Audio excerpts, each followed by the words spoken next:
Mateus 22, de 1 a 14, diz assim a palavra do Senhor. De novo, entrou Jesus a falar por parábolas, dizendo-lhes: o reino dos céus é semelhante a um rei que celebrou as bodas de seu filho.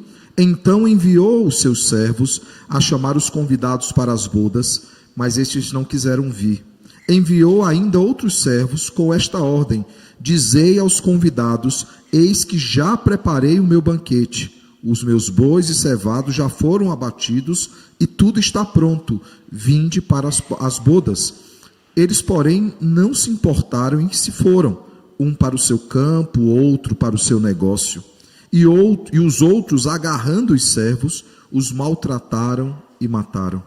O rei ficou irado e, enviando as suas tropas, exterminou aqueles assassinos e lhes incendiou a cidade.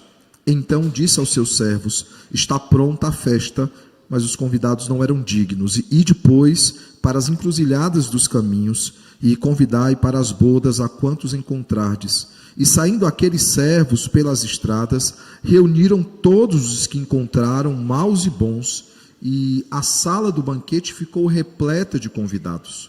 Entrando, porém, o rei, para ver os que estavam à mesa, notou ali um homem que não trazia veste nupcial. E perguntou-lhe: amigo, como entraste aqui sem veste nupcial? E ele emudeceu.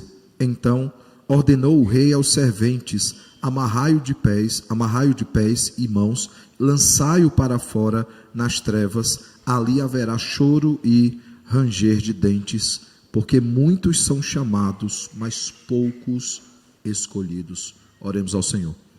Santíssimo Deus, maravilhoso Pai, te damos graças, Deus, pelo texto que acabamos de ler, pedindo que o Senhor mais uma vez fale aos nossos corações, que o doce, o Santo Espírito ilumine o nosso entendimento, traga clareza a todos nós, para que possamos entender a Tua palavra, que já foi inclusive lida. Pedimos que Ele traga clareza, para que na exposição ela ainda fique mais clara para todos nós. Pedimos também que Cristo, profeta da igreja, aquele que nos prepara para o dia glorioso, aquele que nos santifica para o dia glorioso, pedimos que Ele, mais uma vez, nos admoeste, nos exorte e nos console, por meio da palavra que acabamos de ler e que será exposta. Que saiamos daqui, Senhor, diferente de quando entramos e ainda mais parecidos com Cristo, que é o nosso alvo, o nosso objetivo, Pai. É no nome de Jesus que nós te oramos e também te agradecemos. Amém. Poder sentar, irmãos. Irmãos, no sermão passado nós meditamos na porção anterior a esse texto, olhamos para Mateus 21, de 12 a 46, uma série de cenas ali contidas, e ao olharmos então para o texto de Mateus 21, do verso de número 12 a 46, nós meditamos no tema o caminho da justiça. Esse tema é porque numa das falas de Jesus, ele avisa que João Batista veio pregar e preparar o caminho da justiça, num dos textos, dos versos que nós lemos no domingo passado. E diante disso, então, nós fomos desafiados, chamados pelo Senhor, conclamados pelo Senhor, a uma vida de obediência, e essa vida de obediência se dá por meio de uma vida de temor ao Senhor e arrependimento, e nós entendemos e aprendemos que temor não é ter medo, mas respeito, reverência diante do Rei de toda a glória e do Senhor do universo. E diante disso nós aprendemos 3 lições importantes. A primeira delas é que nós precisamos obedecer ao Senhor, fazendo o que Ele manda, na hora que Ele manda, com alegria no coração. Nós precisamos obedecer claramente ao Senhor e rapidamente ao Senhor. Inclusive eu já comentei com os irmãos, uma vez expondo uma série sobre a lei do Senhor e a aplicação dessa lei na vida da igreja. Alguém falou assim: pastor, às vezes é muito duro dizer que o Senhor nos ordena a fazer algumas coisas. Sim, irmãos, Ele ordena. Não há versículos onde nos é dado opções. Se você se sentir bem, se na sua agenda couber, se você estiver sentindo à vontade, se não tiver outra coisa para fazer, me sirva. Não, há ordenanças, há imperativos claros na palavra do Senhor, e um deles é obedecer o Senhor. A segunda coisa que nós aprendemos é que nós precisamos temer ao Senhor. Ele é o dono da casa, Ele é o dono da vinha, como vimos ali nas parábolas do sermão passado. Ele é o Senhor de tudo, Ele é o Senhor de todos, Ele é o dono das nossas vidas. Por isso nós o respeitamos, o reverenciamos, o adoramos, porque Ele é o Senhor de toda a terra, Ele é o Senhor de todas as coisas. E por fim nós aprendemos que diante desse chamado à obediência e temor ao Senhor, nós somos também chamados a nos arrepender, abandonando assim os nossos pecados e vivendo em novidade de vida. A pergunta que ficou para a nossa reflexão foi: percorremos o caminho da justiça ou nós temos percorrido um outro caminho?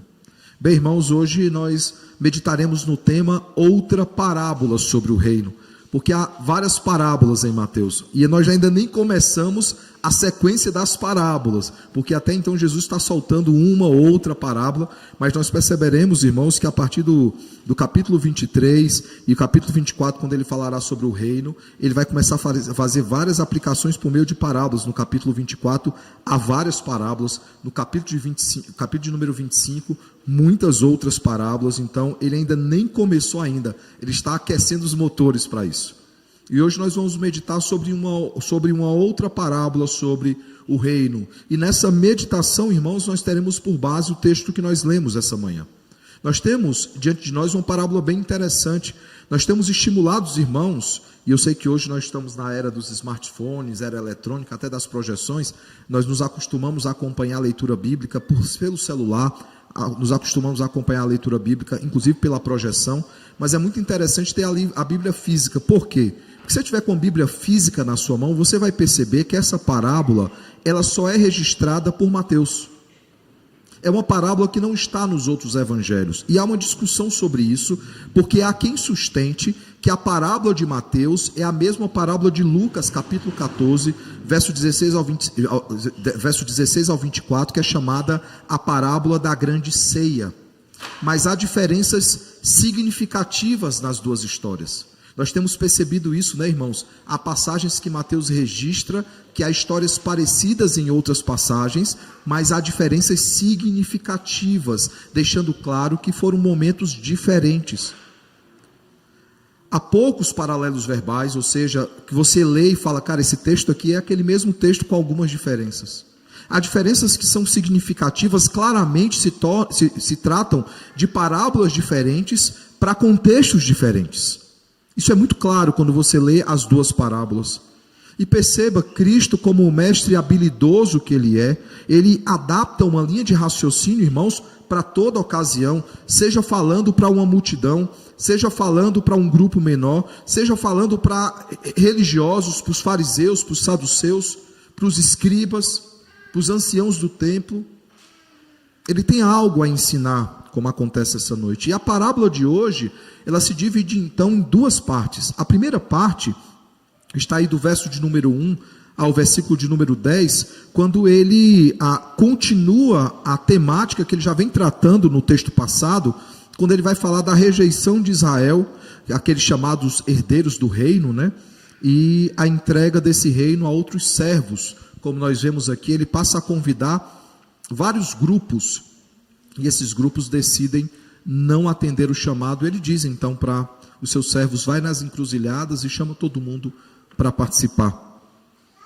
E vejam que outros servos aqui, irmãos, pregam o evangelho a todos os povos. O convite ele estava inicialmente restrito na parábola aos grupos mais próximos, mas esse convite ele se estende a todos que passassem na encruzilhada, que era um local de passagem, de rota, né, onde muitos passariam ali. Ele deveria fazer isso. A segunda parte, irmãos, do verso 11 ao verso 14, há propriamente a festa, né, e afirma que ouvir o convite, né, do evangelho não é a mesma coisa que está incluído no reino. E aqui Jesus ele faz uma distinção muito clara entre aquilo que é a chamada externa, o convite para a festa, e a chamada interna, a inclusão no reino. São duas coisas diferentes, principalmente para nós calvinistas reformados. Todos devem ser chamados externamente, mas nem todos serão chamados internamente. Por isso ele fala, muitos serão chamados, poucos serão escolhidos.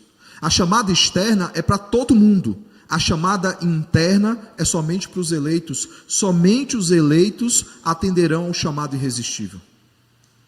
E o texto então deixa isso bem claro, irmãos. Que para estar naquela festa, não bastava estar naquela festa, era necessário ter a roupa adequada, as vestes nupciais. E há uma pessoa lá que representa todos os não eleitos, né? Há um senhor naquela festa, um homem, que chega lá e o dono da festa pergunta: cadê as vestes nupciais? Ele falou assim: eu não tenho.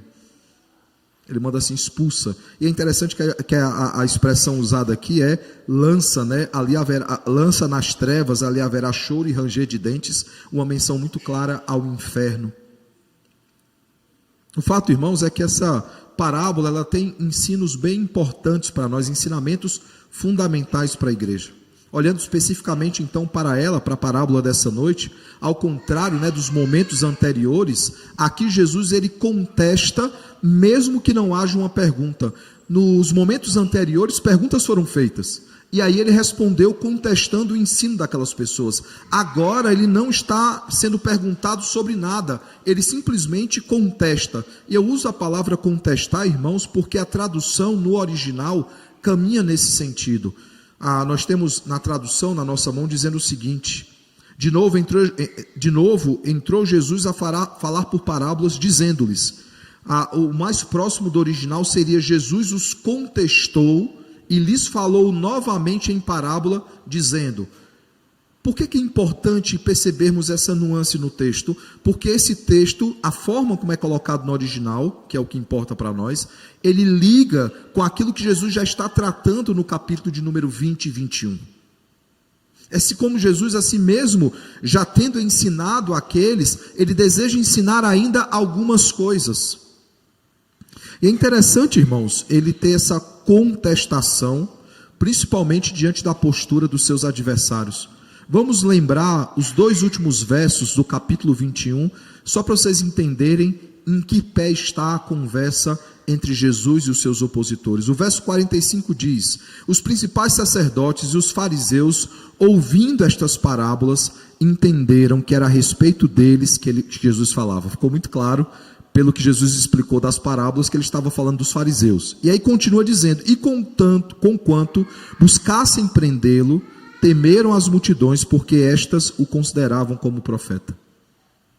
Percebam que eles não foram convencidos pelo Senhor. Eles entendem que Jesus está falando deles, e o desfecho da parábola é bem difícil para eles, mas mesmo assim eles não estão preocupados com o destino deles, eles estão preocupados em prender Jesus. Mas ao mesmo tempo eles não podem prender Jesus, porque eles temiam aquilo que as multidões poderiam fazer com eles. Lembrem que um pouquinho antes eles perguntaram a Jesus: com que autoridade fazes esses sinais? Com que autoridade fazes essas coisas?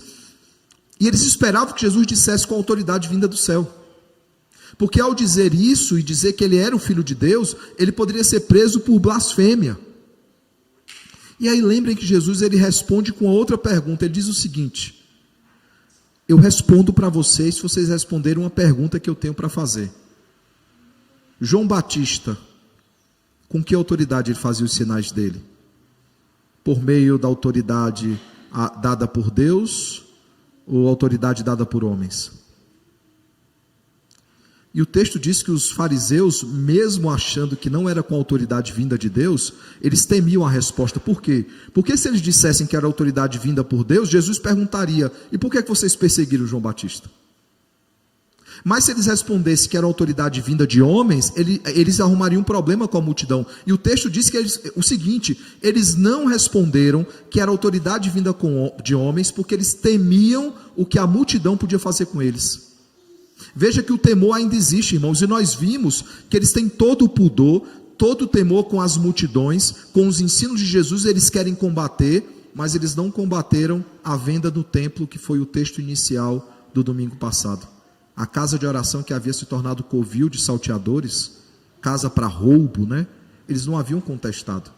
Por isso Jesus ele contesta estes, propondo então uma nova parábola, uma outra parábola sobre o reino. E volto a dizer, irmãos, mesmo diante de tudo que aconteceu, porque lembrem, no intermédio de Jesus combater a venda no templo e ele ensinar no templo, nós temos um grupo de cegos e coxos que vão até o templo e foram curados por Jesus. E logo depois Jesus ensina. Jesus está dizendo àquele grupo de religiosos o seguinte: casa de oração é casa onde Deus trata com o seu povo espiritualmente, ensinando, e onde Deus cura o seu povo fisicamente, como ele havia feito com coxos e cegos. Mesmo diante de tudo isso, irmãos, eles ainda não aprenderam nada, eles ainda estão tramando a prisão e, consequentemente, a morte de Jesus. De forma que a parábola de hoje é uma continuidade direta, irmãos, à porção de texto anterior, especialmente a porção de texto que nós temos do verso de número 33, do capítulo de número 21, até o verso de número 40, quando ele apresenta então a parábola dos lavradores maus. A lição da parábola dos lavradores maus, eu não vou repeti-la aqui pelo pouco tempo que nós temos, mas a parábola dos lavradores maus, ela ensina sobre o seguinte: um primeiro grupo que não honrava o Senhor, que inclusive matou o Filho do Senhor, referindo-se claramente à morte de Cristo, a como Cristo foi morto então, e a vingança que o pai desse herdeiro que foi morto, ele traz contra aquele povo, ele retira daquele povo a bênção, e ele então estende essa bênção para um outro povo, fazendo uma menção aí à inclusão dos gentios. Ele continua, irmãos, tratando sobre reino nessa parábola. Ele continua tratando sobre os súditos do reino nessa parábola. Lembrem que no capítulo 21, no verso 31, ele diz o seguinte: qual dos dois fez a vontade do pai? Aqui já é a parábola dos dois filhos, Só lembrando, é aquele que o pai pede uma coisa aos dois filhos, o primeiro diz, eu vou fazer e não faz, o segundo diz, eu não vou fazer, se arrepende, vai lá e faz. Ele pergunta, qual desses dois filhos fez a vontade do pai? Disseram, o segundo. E veja a declaração de Jesus: em verdade vos digo que publicanos e meretrizes vos precedem no reino dos céus. Fazendo uma menção muito clara aos fariseus que prometeram obedecer o Senhor e não obedeceram, e publicanos e pecadores, meretrizes, que não haviam prometido obediência ao Pai, mas foram lá, se arrependeram dos seus pecados e fizeram a vontade do Senhor. Essas parábolas, então, irmãos, essas três parábolas, elas estão totalmente interligadas naquilo que Jesus se propõe a ensinar, e prefigura então a inclusão, entre aspas, dos gentios. Por que inclusão entre aspas? Porque no desenrolar da revelação, essa revelação que é progressiva, nós veremos que Paulo, ele olha para o Antigo Testamento, ele chega à seguinte conclusão: os gentios sempre estiveram na aliança. E ele refere-se à aliança feita com Abraão, quando ele diz em Gálatas 3, por exemplo, que o verdadeiro evangelho é: em ti serão benditas todas as famílias da terra, não apenas a família de Abraão. Nesse texto, então, irmãos, nós temos isso, mas mais do que isso, nós temos as chamadas bodas do Filho, como o verso 2 diz, que podemos chamar carinhosamente de as bodas do Cordeiro, como Apocalipse se chama. O fato, irmãos, é que as bodas do Filho ou do Cordeiro é a consumação de todas as coisas, é o símbolo maior da consumação. Quando o Filho do Rei, Jesus Cristo, o noivo, vai se unir finalmente à sua noiva, que é a sua igreja. Hoje nós vimos em Apocalipse 19 a celebração desse casamento lá nos céus. E aqui Jesus, ele está anunciando aquilo que acontecerá entre ele e entre a sua igreja. Nós até mencionamos hoje, que a mesa da ceia, quando nós celebramos a ceia do Senhor, nós celebramos um pequeno ensaio da festa, Tem aquele ensaio dos noivos, o ensaio do casamento. A gente está ensaiando o casamento, no aguardo, na expectativa da celebração, da consumação de todas as coisas. E de forma geral, irmãos, vemos que nesse texto há um convite para essas bodas do Cordeiro, ou para as bodas do Filho. E à medida que esse convite ele avança, e é muito parecido com a parábola do semeador, o sentido ali aplicado, os vários tipos de públicos, nós vemos que grupos são chamados. Um primeiro grupo, eles simplesmente não atendem um convite, eles não têm interesse de atender o convite. Um segundo grupo, eles preferem ir a outro lugar ou fazer algum negócio. Mas ainda um grupo, irmãos, mais obstinado e mais rebelde, que decidem então que deveriam maltratar os mensageiros e matar os mensageiros, como acontece na parábola lá dos lavradores maus, uma referência muito clara à morte dos profetas, uma referência muito clara à morte dos apóstolos, uma referência muito clara à morte, claro, acima de tudo de Cristo, mas uma referência muito clara aos mártires da igreja, aqueles que morreram durante a história. Aqueles que Apocalipse 6 refere-se, né, o sangue, né, do povo de Deus que foi derramado em perseguição, e que Apocalipse 19 diz que o Senhor vingará o sangue dos seus servos, assim como acontece na parábola dos lavradores maus, e assim como acontece na parábola que nós lemos hoje, na parábola das bodas, onde o pai do noivo, ele vinga os seus servos. A mesma atitude, irmãos, dos lavradores maus, no verso 33 a 40, nós vemos também aqui nesse texto. Os lavradores maus maltrataram os profetas, os apóstolos e a igreja, e aqui também nós vemos a própria coisa. A única diferença maior entre as duas parábolas é que na parábola dos lavradores maus eles atentaram inclusive contra o próprio Filho, contra Cristo, matando-o, como nós vemos na crucificação. Mas ainda há, irmãos, nesse texto um outro grupo que se dispôs sim a ir até a festa, e o texto diz que eram maus e bons, né, que foram recolhidos na encruzilhada. E perceba, um primeiro momento, quando nós olhamos para a expressão maus e bons, nós tendemos a achar que os maus serão rejeitados e os bons serão aceitos. E cuidado para você não dar às atitudes humanas um meio de salvação. Porque perceba que no final das contas, apenas um é rejeitado, e ele simboliza, claro, todos aqueles que não são eleitos do Senhor, mas dá a entender que maus também foram aceitos nesse banquete, dizendo o seguinte: o evangelho é para os maus e para aqueles que se acham bons. Mas para estar na festa não é você ser mau ou bom, porque Deus transformará a todos, é se você tem a veste ou não. Se você tem a veste nupcial ou não. E é interessante, mais uma vez, o paralelo. Apocalipse 18 nos fala que veste é essa. A veste da noiva, o vestido de noiva, a veste nupcial, são os atos de justiça praticados pelos santos. É isso que adorna a igreja, com um linho finíssimo, puro. E aqui então, irmãos, nós temos esse outro grupo que é convidado. O dono da festa diz: convida mais uma vez. E todos deveriam estar com vestes apropriadas. Talvez alguém diga: ah, mas no convite era para estar claro que tipo de veste, né? A gente recebe isso no convite, né? Você tem que ser arrumado, você tem que ser na beca ou não, com gravata ou sem gravata. É brincadeira, Crismar. Que tipo de veste deveria ser usada? O fato, irmãos, é que quando eu vou para um casamento, eu não vou de qualquer jeito. Sim ou não? Por isso não havia necessidade que no convite dissesse: vá com a veste de casamento.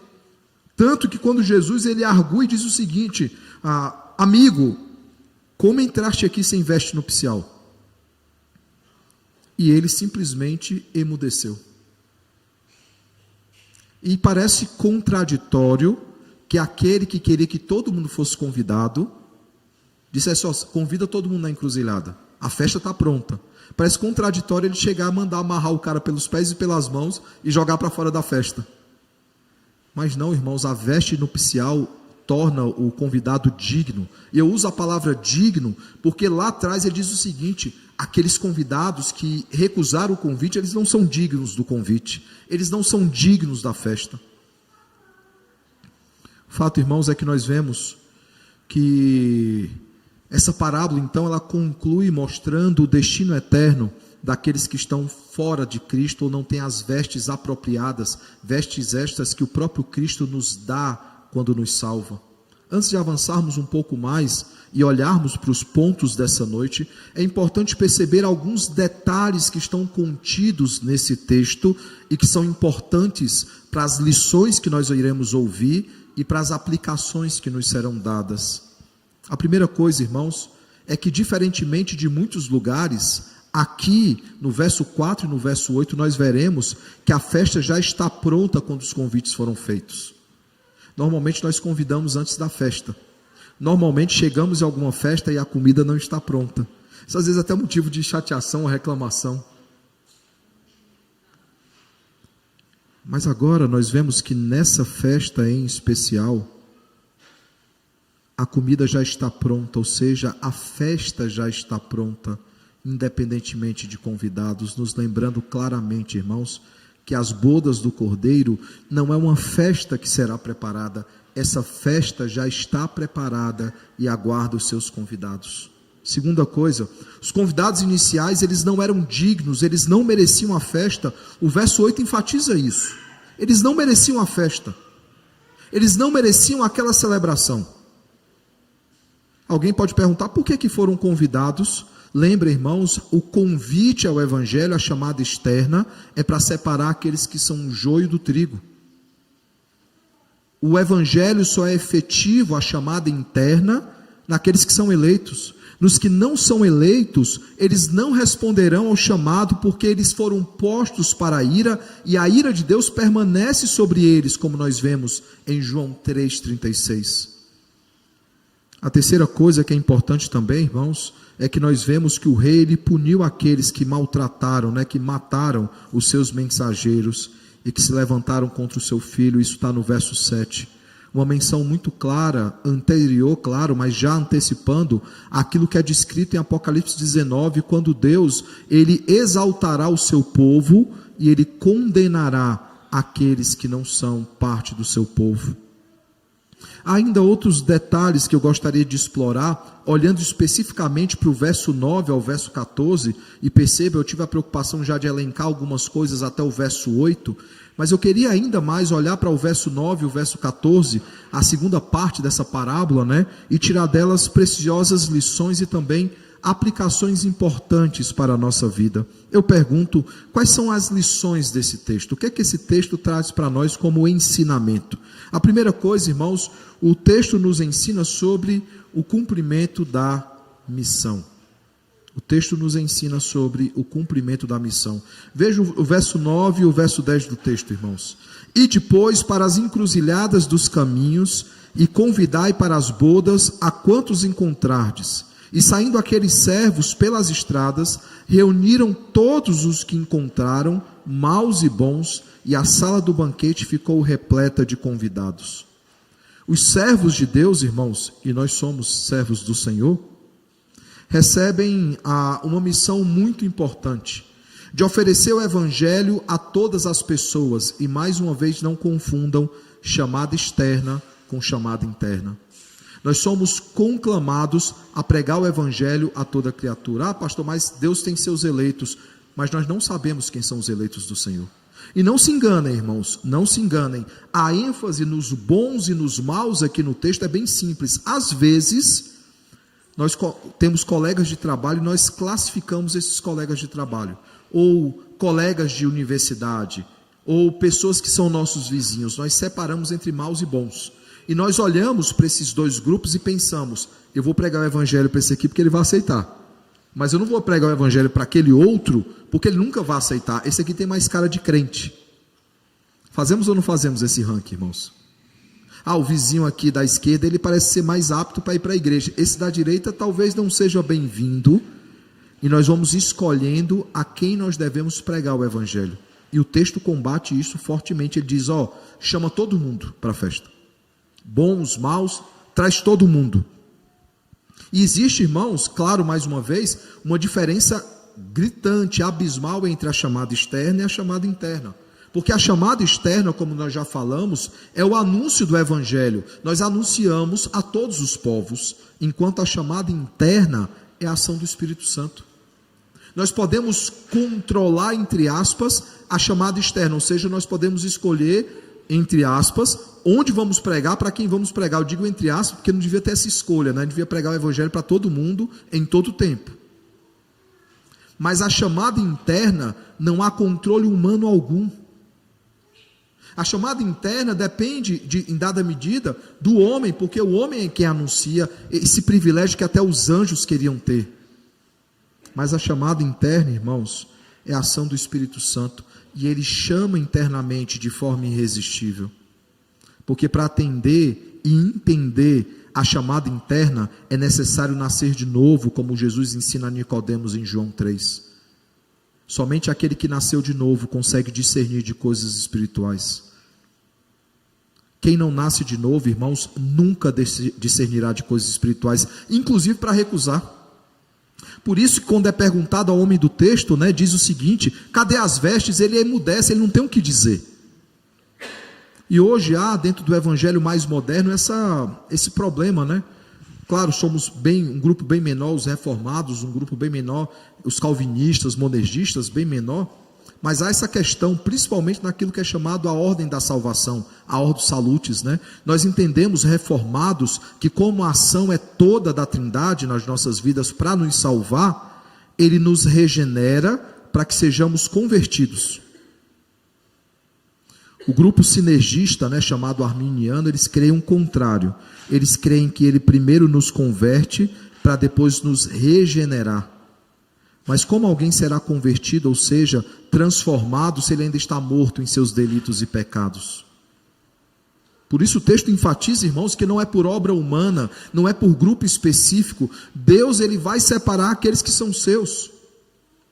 E nós não sabemos, irmãos, quem são os eleitos. O Senhor conhece o número deles todos. Logo, nós pregamos o Evangelho para todo mundo, bons e maus, e Deus convencerá os seus. Quando me preparava para escrever a minha monografia no seminário, eu escrevi sobre a pregação do Evangelho no século 21, desafios e perspectivas numa sociedade pós-moderna. E o texto óbvio, se você não pensou, quando eu disser você vai pensar nele, o texto que eu havia escolhido para usar era Paulo pregando no Areópago. Porque a mesma mensagem que ele pregava para judeus na praça, o mesmo conteúdo está lá, mas ele muda a forma de ensino para eruditos, para mestres, né, ali no Areópago. E eu escolhi esse texto. Eu lembro que, eu não vou dizer quem era, porque talvez eu entregue a pessoa, mas certa pessoa no seminário, que era uma autoridade sobre mim, falou o seguinte: Samuel, esse texto não é um bom texto para ser escolhido. Por quê? Porque esse texto é frustrante para Paulo. Ele prega de forma brilhante, ele prega de forma inteligível, né? Que todos pudessem entender, mas poucas pessoas se convertem. E eu falei, mas para nós presbiterianos o número não é importante. O importante é a fidelidade da pregação. E ele falou, você não vai usar esse texto. E aí eu tive que mudar para 2 Timóteo 4, de 1 a 5, né? Prega o Evangelho, quer seja oportuno, quer não, pois chegará um tempo que não suportarão a sã doutrina. Todos conhecem o texto aqui. Às vezes, irmãos, nós queremos dizer quantas pessoas precisam se converter numa pregação.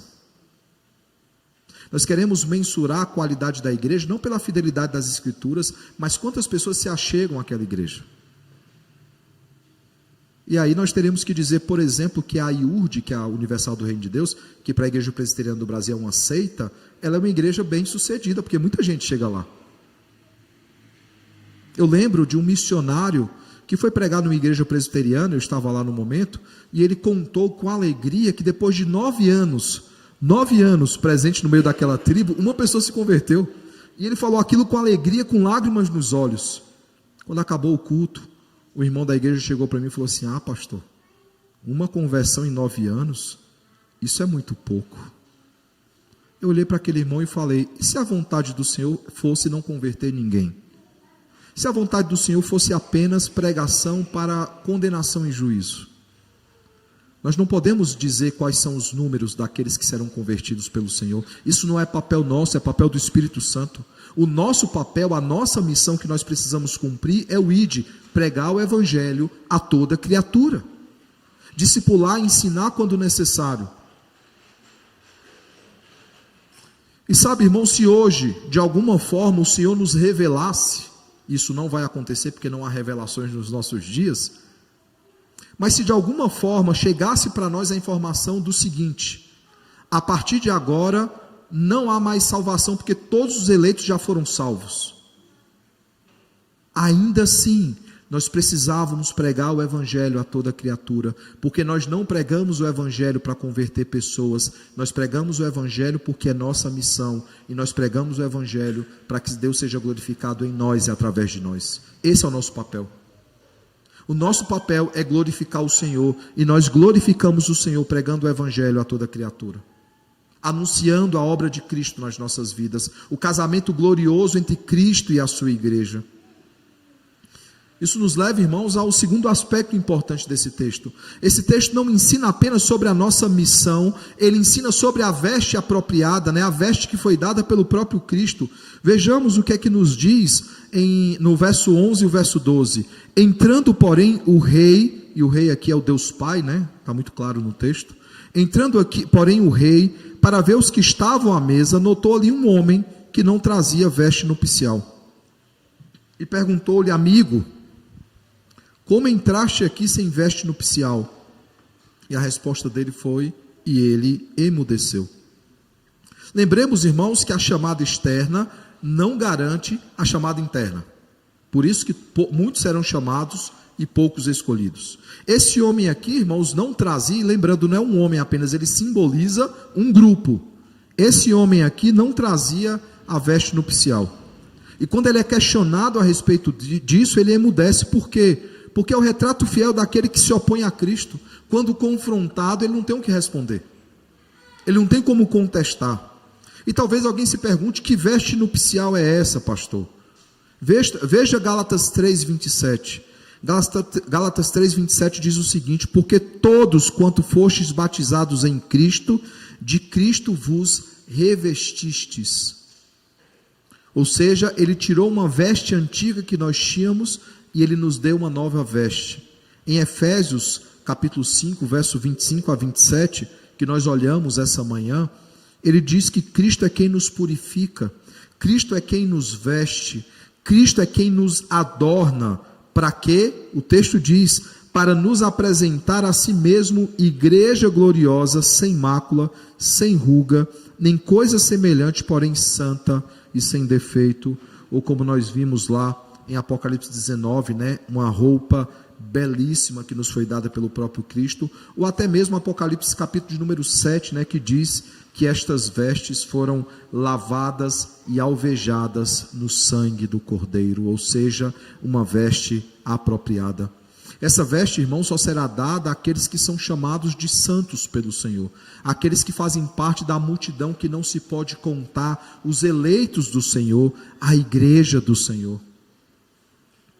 E essa veste, irmãos, ela é adornada não somente por Cristo, mas pelos atos de justiça dos santos, lembrando para todos nós que nós precisamos andar em novidade de vida, em obediência ao Senhor, para que essa veste ela fique cada vez mais resplandecente, cada vez mais bonita. É como uma roupa toda amassada, e quanto mais nós passamos o ferro, mais alinhada ela fica. Isso nos leva, irmãos, ao terceiro aspecto desse texto. Porque no momento onde ele dá vestes àqueles que são seus, ele nos mostra claramente que haverá uma separação entre o joio e o trigo. Veja o verso 13 e o verso 14. Então ordenou o rei aos serventes: amarrai-o de pés e mãos e lançai-o para fora nas trevas. Ali haverá choro e ranger de dentes. Haverá choro e ranger de dentes, porque muitos são chamados, mas poucos escolhidos.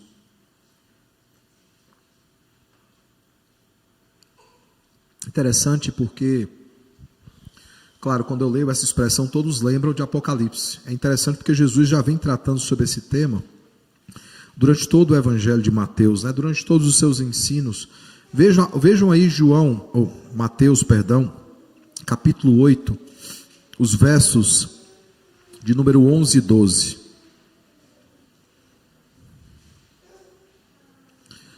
Mateus 8, versos 11 e 12. Digo-vos que muitos virão do Oriente e do Ocidente e tomarão lugares à mesa com Abraão, Isaque e Jacó no reino dos céus.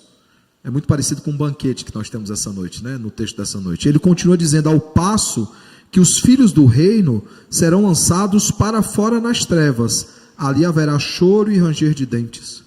Veja que ele está falando aqui dos judeus, daqueles que achavam que por ser filho de Abraão, Isaque e Jacó, eles seriam aceitos no banquete do Senhor.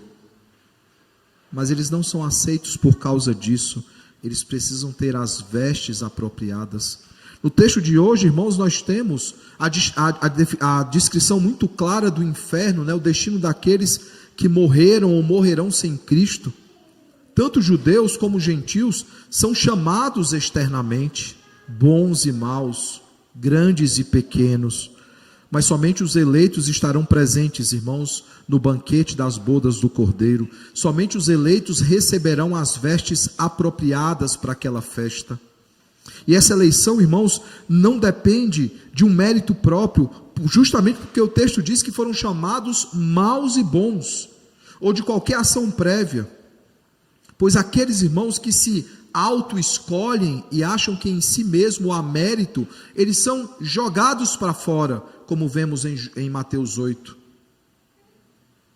Aqueles que dizem, eu sou filho do rei, eu sou filho do reino, eu pertenço a esse reino, serão jogados fora, porque não é somente algo que você pode dizer, mas algo que você manifesta. Por isso que em próprio Mateus capítulo 7, ele vai dizer que muitos chegarão dizendo, em teu nome eu expulsei pessoas, eu expulsei demônios, em teu nome eu curei pessoas, e ele vai responder, aparta-te de mim, porque eu não vos conheço. O fato, irmãos, é que embora todos ouçam o convite, a chamada externa, nem todos são eleitos e são convencidos pela chamada interna. Alguns até se sentem convidados para as bodas. Alguns fingem estar no reino, mas não foram justificados, ou seja, declarados justos por Cristo, logo não são bem-vindos à festa. E nesse momento, irmãos, Deus vai separar aqueles que são seus daqueles que não são seus. Aqueles que são seus, ele vai dizer, entra no gozo eterno. E aqueles que não são seus, diz, aparta-te, porque eu não vos conheço. Eu pergunto então, que aplicações nós podemos tirar do texto dessa noite? A primeira delas, irmãos, nós precisamos cumprir nossa missão. E qual é a nossa missão? Pregar o Evangelho de Cristo, confiando na obra do Espírito Santo, na obra transformadora do Espírito Santo na vida dos eleitos. Nós pregamos porque nós confiamos que aquele bom Deus, ele começará a boa obra, e aquele que começou a boa obra há de completá-la até o dia de Cristo. Não há um eleito que se perderá. Não há ninguém que Cristo comprou com o seu sangue que se perderá, porque o sangue de Cristo outorga a cada um deles, põe um selo dizendo, ele pertence a mim, e ele é propriedade minha. Por isso nós precisamos pregar o Evangelho, sabendo que o Senhor converterá os seus eleitos.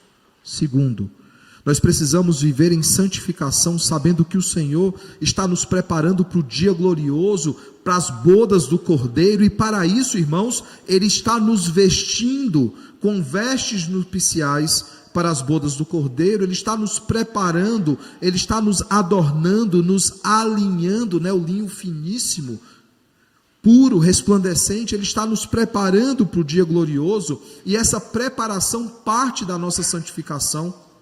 E se a obra da salvação, a obra de convencimento de pecados, ela é extremamente monergista, porque é o Deus Trino que ele faz a obra em nós, a obra da santificação, há uma ação cooperada do homem, mesmo sabendo que é Ele quem opera em nós o querer e o realizar, mesmo sabendo que é Ele quem termina a boa obra que Ele mesmo começou, mas o homem coopera nessa ação santificadora, vivendo para a glória do nosso Senhor. Terceiro, não apenas cumprir nossa missão, não apenas viver em santificação, mas terceiro, nós precisamos manifestar obras dignas do Senhor, vivendo em obediência, vivendo em temor e arrependimento, como nós aprendemos no domingo passado, vivendo para a glória de Deus e para testemunho aos povos.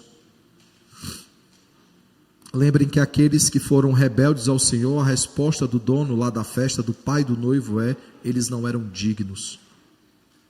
Mas aqueles que são do Senhor, irmãos, manifestam obras dignas do Senhor, não para mérito nosso, não para glorificação nossa. Nós fazemos isso para que Cristo seja glorificado em nós e através de nós.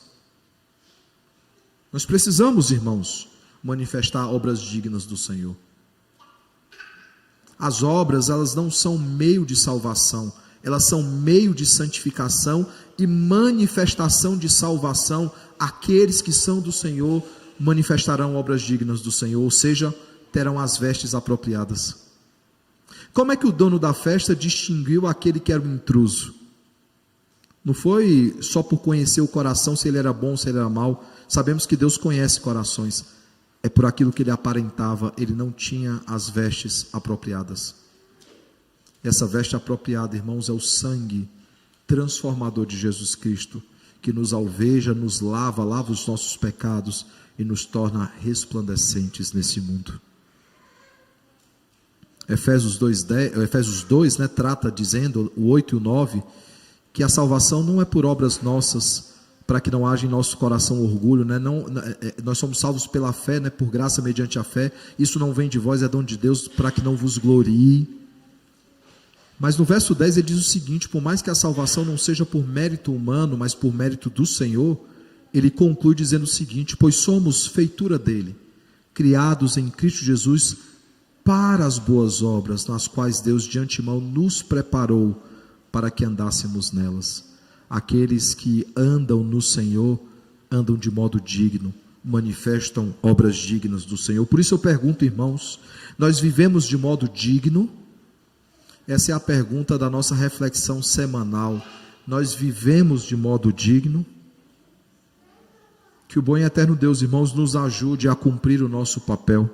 Que Ele nos ajude, irmãos, a viver em santificação e a manifestar obras dignas do Senhor, para glorificá-lo e manifestar a sua glória nesse mundo, para pregar o Evangelho a toda criatura, naquela que é a nossa missão, a chamada externa, crendo piamente que o Senhor cumprirá a sua parte, que é a chamada interna.